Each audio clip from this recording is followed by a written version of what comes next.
तोहरे खातिर आइल बानी परदेस, काहे तू बनौले बाड़ू पगली के हमसे का पूछतनी? तोहरे खातिर आइल बानी परदेस, काहे तू बनौले बाड़ू पगली के पिया सुना सुना लागेला ना हो, रोवेला चूड़ी कंगनवा घरे जजोदी सजनवा, रोवेला चूड़ी कंगनवा घरे जजोदी सजनवा।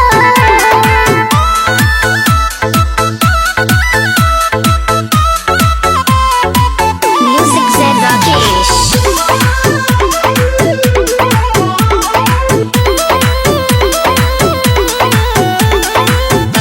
सुर हो सिंगार तोहरा दिन धोरा, कह नहीं बुझतारा मनवा के तेरा। तनी सबर कराए रानी घरवा आइब हो, तोहके पहिया में लेके करवा लगाइब हो। रोज छछना तहवे करना हो, रोवेला चूड़िया कंगनवा घरे जजोदी सजनवा, रोवेला चूड़िया कंगनवा घरे जजोदी सजनवा।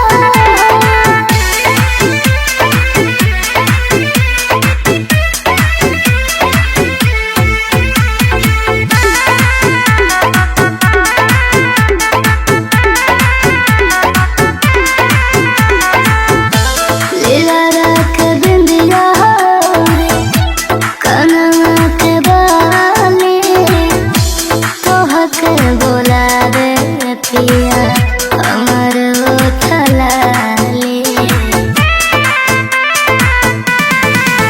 तू ही बसल बाड़ू हमारा परनवा में, कटी जिंदगिया रानी तुम्हारे संगवा में।